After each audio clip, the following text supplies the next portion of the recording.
How do you find families in need? So today it's more the family who are finding us. We don't get and make some kind of advertisement in the papers. Social workers all over the places do find us. People in communities who are dealing with families, they come to us. So you have plenty of referrals. You don't need to advertise. No, definitely not. We are not looking for more business. What are the criteria that you use for qualifying families for assistance from the tzedakah? So they need, if it's a social problem, we need a resume from a social worker. If it's a medical problem, I always ask for a copy of the last time that they were in hospital. In Israel, it's very clear to get it. So we are also telling them that the thing will be secret and it's only in our files, but we also need it for the authorities because we are a non-profit organization. We need to prove that we are really helping people who are in need. And if it's a child which is sick, obviously the same thing. So you get the records which are confidential, exactly. And then you make the assessment. Yeah. What's the average amount of assistance that a family receives per month, and how long does a typical family receive support? The time, I would say something like 5-6 years. A lot of people after 1 or 2 years are over the crisis. But by other people, it can take also 10 years because we have widows, ladies who are abandoned by an husband and they don't get anything. And they are, when they come to us, they are with 6 or 7 children, and the smaller one is still a year or 2. And then till the children are going to be adolescent, and she can go on to the work market, and it will take time. So it's very difficult to say. But we try to assess every 2 years. And what's the average amount they receive, like per month? Today, when we take a family, we generally start with $500 each family because life is so expensive. Per month? Yeah. Okay. Given the limited resources, how do you prioritize whom to help? Okay, first, a little bit the first coming, the first served, but it's not exactly like that. No?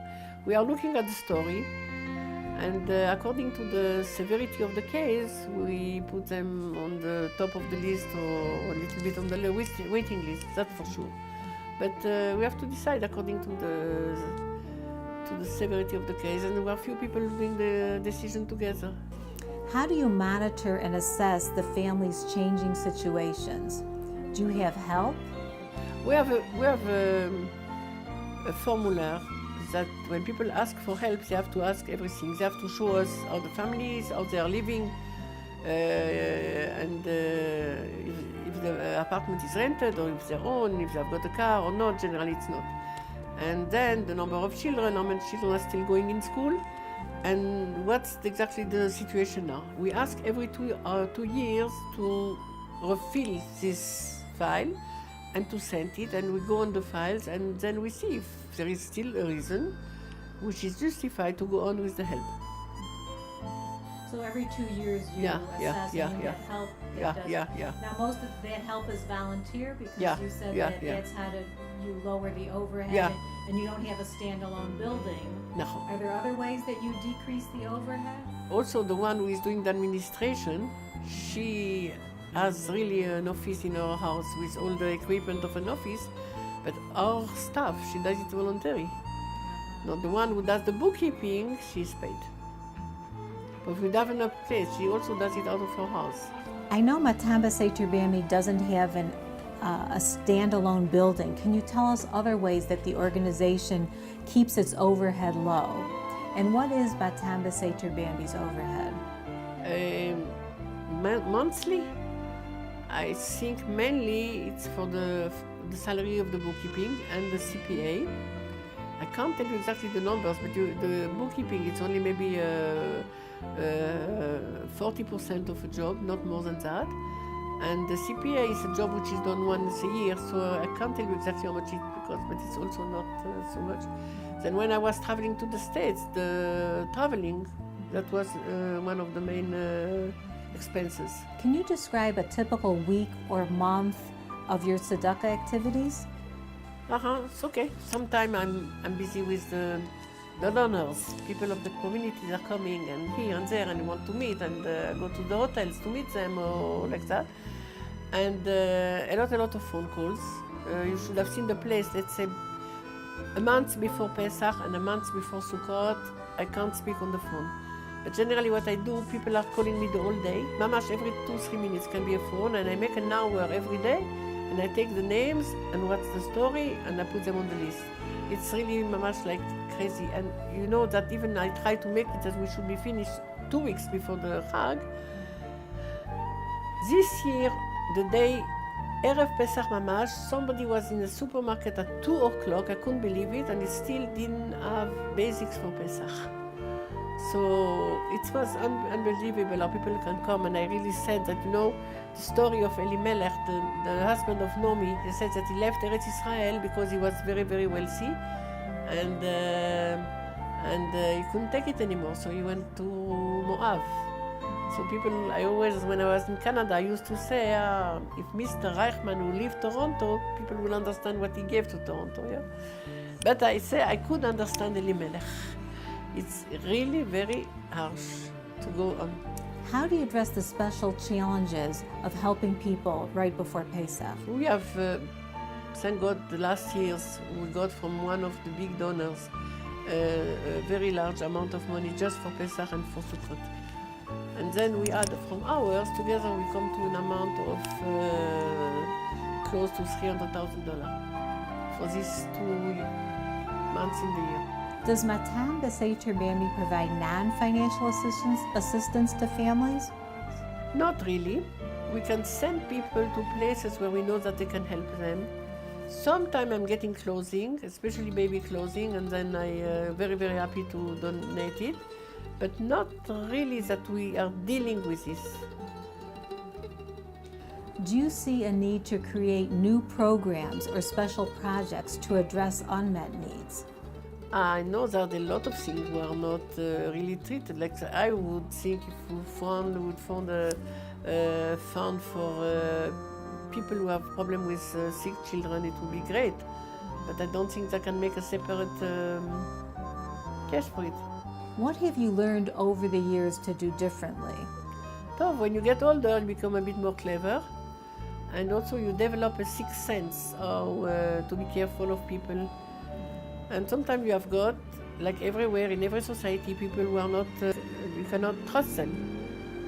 Somebody that the first or second time is arrived to take money from you, but then you feel that something is not right, not kosher. And so I learned to be very, very precise and very, very also to take cautions, because you can fall in. With intuition. Yeah, you can fall in that people, sometimes people are, I even don't want to think that they are really not saying the truth, but there are people I wouldn't rely to give them money. If I would help them, I would help them in a different way, to bring them food or such a thing. How do you foresee the tzedakah operating in the future? What are the future challenges? I would like really, because the fact that I can't travel so much, I would like, if somebody has an idea, to make a liaison with some of the very, very wealthy people in the United States or in Europe to get a bigger donation once a year. It will help tremendously. Are you thinking of training someone to maybe take your place on the trip? I was thinking about 2 people who could travel to Chutz La'aretz. But it's very hard to find somebody who is willing to do it voluntarily. Very hard. Everybody is speaking about doing that and taking an amount of money for that, and I don't see it. So much of the uniqueness and success of interviewBambi is due to you, Bambi, personally. You're such a role model. You've overcome such challenges in your life, and you've learned to cope. Can you tell us about how you've coped? I cope because I grew up with it. You know, when I stopped to be a midwife after 52 years, I had a party in the hospital. So one of the questions already, when I left Sharet Zedek, there were 1,000 deliveries in a month. Now there are 1,300. But when I started, it was 80, and I was a young girl, behemoth. I don't know how I did it. I was 28-year-old, and I was the head of the delivery room. But it was small, and you grow with the role, you know. I never opened an organization. I started to help 3 families. I never thought it's going to be bigger. And then it became 5 and 10 and 15, and you know, and you grow with the job. You know, you ask a mother who has got 10 children, how did she cope? She didn't start with 10 children. I understand that you also delivered personally over 35,000 babies. Yeah, probably more. Yeah, probably more. Yeah, yeah. So last year, the Jerusalem municipality honored you with the prestigious Jakir Yerushalayim Award, the Treasured Citizen of Jerusalem Award, for your selfless dedication and your lifetime of service benefiting thousands of Israeli families. We're so proud of you. We know you never rest. So, and I know you continue to be very busy with Matan interviewBambi. Yeah. Are you also involved in any new activities since you retired? A little bit new and little bit and more active. Let's say I'm giving classes to girls, 6th and 7th grade, about all what's connected with adolescence and menstruation and hygiene, and they like it very much, these classes, all over the girls' schools in Jerusalem. I go outside also in Bet Shemesh, in Betar, in Rehovot, even in Netivot. I see that like more a very, very big help for the schools, for the girls. I really, really think. And I'm a bit also involved with the umbilical blood bank. I am doing the liaison between the bank and the different hospitals. Now they are working with Sharet Tzedek, Bikur Cholim, which is really a succursal of Sharet Tzedek. Now it's a chapter of Sharet Tzedek, and then also Be'er Sheva, which is a gigantic maternity also. You're referring to the stem cell collection from the umbilical cord. Yeah, yeah. So we have the liaison with all these 3 hospitals, and I'm in touch between them. I have to make the... So who and what influenced you in your life to become the great person that you are? Not so great. Incredible. No, not at all, not at all. Well, what life or historical I events think I saw that by my mother. My mother was born in Germany, and she came from a very, very wealthy home. And then she got married before the war, and during the war, in 1944, we were hidden in France, in the south of France. We were living in Aix-les-Bains. She was pregnant in 1944 when my father was taken to Auschwitz, and he never came back. And she really made a home for the 3 of us. We were 2 little girls. And then my brother was born in 1944, and she sent each one of us to learn whatever they wanted. My sister went to a teacher college in England. She sent me at the age of 15 to Israel all by myself. And these were times where you couldn't phone and you couldn't send hardly a telegram, and you saw each other maybe once a year or in 2 years. I mean, it was really devotion completely for children. And also my brother also went away. He started to learn in yeshiva. He still didn't know what he's going to do, but now he's became a rabbi, and he's in Haifa. He has a very big community who is going after him.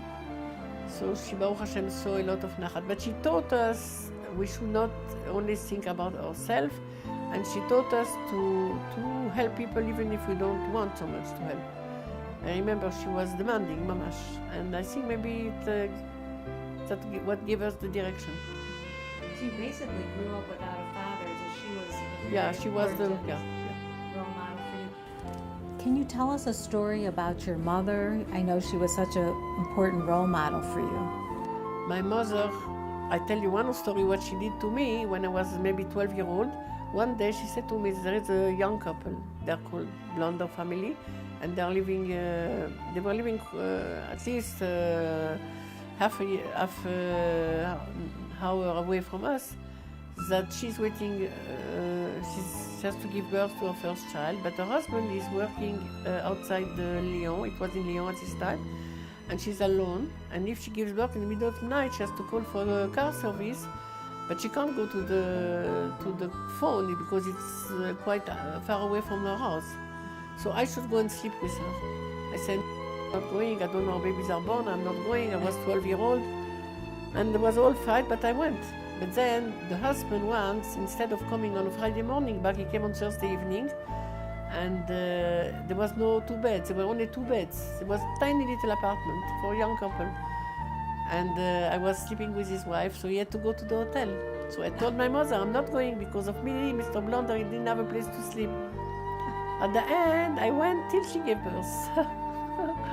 But I think it taught me, if you have to help people, you have to help them. Even if no it's joke. uncomfortable for you, Exactly, and you have to do something out of the box, you just go. And also she knew exactly what to do every time in life. And I remember that during the 6-day war, Sharet Zedek was missing, not only Sharet Zedek, the other hospital in Jerusalem, they were missing anti-gas gangrene serum. And this is a thing that if soldiers are getting it, it's atrocious. You can, unbelievable, you can lose lives like that in dozens. So I heard that when I was in the surgery room and I went to help there, and I heard that. I went to the chief of the surgery and I told him, it's ridiculous, my mother lives in Paris, she can go to Pasteur Institute and buy it and send it to us. He said, go to the administration of the hospital. So I went down and they say I can speak with my mother, but I am not allowed to say any word that I know. No, are you feeling nothing? Because 6-day war was so secret. So she even couldn't ask me if I heard something from my husband, who was in the army at this time. So I told her that we need 200 to 300 bottles. And they told me, what do you think? Your mother, she's a citizen, she can go to Institut Pasteur and buy it. My mother can do everything, and she did it. It came very quick to Israel, yeah. It came with the first plane, it came with the first vehicle who went on the street, and it came on time to the hospitals. So she was a role she model was, on how to get things done. yeah. We know that you had such a huge impact on thousands of people. What methods and techniques have you used to bring about change? I think, first of all, if you really want to do something in your life, you should start small and try to let it grow and grow and grow. And you can always try to influence people. I believe very much in humor everywhere, also in the work field and everywhere. With a good joke, you can arrange a lot of things and have a positive view on life. That for sure will help a lot. What have you learned over the years about affecting change? I know that change in life is very difficult. All the time that I wanted to change something in the hospital, that was always something. People are very, very comfortable with what they are doing. So to change routine is hard, but sometimes we have to change. What advice would you give to women about how to make a difference in their communities? If somebody has a good idea that she would do, she should start it small. She wants to make a new project, she shouldn't make hundreds of reunions and decide what we are going to do. Start with 1, with 2, with 3 ladies, starting small and then grow up. I know a shiur in Chavia, a shiur for ladies. They started with 5 ladies and then now I think there are more than 500. They didn't start with 500 ladies to come to this shiur. It's a day of learning for ladies. So it started small. Otherwise it could be overwhelming, so right. You just start small and see what happens. Right. We know that your husband's lifetime work as a Rosh Hashiva of the very well-established seminary, Neve Yerushalayim, through that you've filled an important role model as a Rebbitzin. Yeah, not so much. Do you have any thoughts about how to increase the involvement of younger women in the community? I think each one has to see where they're living, if it's a young community or if it's an older community. I think you have to have your eye open, especially we are speaking about Chesed. It's what we learned from Moshe Rabbeinu. He was a prince in the palace of Paro. He went out to the ghetto and he went to see. He says, Rashi says, Nasa enav libo, to be suffering with the Jews. That was Moshe Rabbeinu. People have to look what they can do. Last week I came back we have a doctor appointment for my husband. He's now in a wheelchair. And there was no parking next to the doctor office. So we stopped the car a bit further. But then I had to go up like a steep hill to go back. But I said to my husband, don't worry, we'll go very, very slowly, like a turtle, but we'll go. And it will take, instead of 5 minutes, it will take 10 or 15 minutes. And then here behind us, two little girls, they were 18-year-olds, very, very joyous, and said, can we help you? I said, if you really want, both of you, yes. And they took the wheelchair. And when we were up the hills, I said to them, you did your chesed for today. And I see it all over Israel. People are just good and they really want to help. So you have to start it. Yeah, but some people can start by themselves. Yeah. Is there a message that you'd like to leave us with today? Go on with what we are doing. That's the biggest bracha you can bring into us. The biggest bracha. Who and what influenced you to become the special and unique and incredible person you are?